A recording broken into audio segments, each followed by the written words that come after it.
Assumptions can be dangerous. Most mistakes, I think, are just poorly made assumptions. If you assume that it's not raining outside when it actually is and you go outside, you will get wet. Your assumption could be based on valid reasons like a faulty phone app which displayed wrong weather or partial sunlight through your windows, but the conclusion that followed was false and couldn't be any more different from the reality. If observations are deceiving yet convincing enough, a theory may be confirmed, which is not uncommon in the scientific history. Through explanatory inferences or objective reasoning about observations, we come up with conclusions that are probabilistic in nature. We may build up subjective narrative about reality which is far from the truth. Perhaps that is why Karl Popper believed that theories can never be confirmed as true, but can only be adapted in practice based on how corroborative they are in the scientific circle. I'd like to elucidate further and offer an example of an ant living in a two-dimensional world. Imagine this ant only has access to the two dimensions. Suddenly, a shadow appears on its two-dimensional world. This shadow changes its size by getting smaller and bigger randomly on this 2D plane. Let's say that this ant happens to be a great physicist interested with the task of finding a best explanation about this reality. The ant records temperature of areas which are brightly lit and areas where there is a shadow. The ant compares temperature data and finds out that areas that are dark because of the shadow are cooler than areas which are bright. The ant comes up with a theory that the darkness inherently produces an invisible field energy that causes coolness. The darkness or shadow arbitrarily permeates in the 2D world and are necessitated by the cooler regions.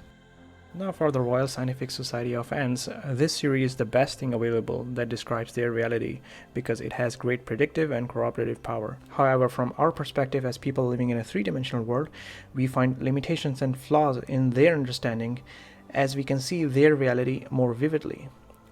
We can provide explanation that shadows are in actual fact projected when the light is occluded by an object.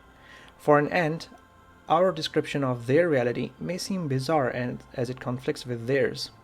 Yet a rational thing for this ant is to humbly acknowledge an epistemological gap and submit to our version of explanation that has come from a transcendental source from that ant's perspective, while still accepting their theory as merely instrumental. Coming back to our world, we can apply the same principle to our reality. Hamza Zortzes often says, "We have a pixel and God has the picture." So theories we come up with may indeed have high epistemic value and great explanatory power that may uncover partial truths about reality, but not necessarily be in line with the true nature of reality.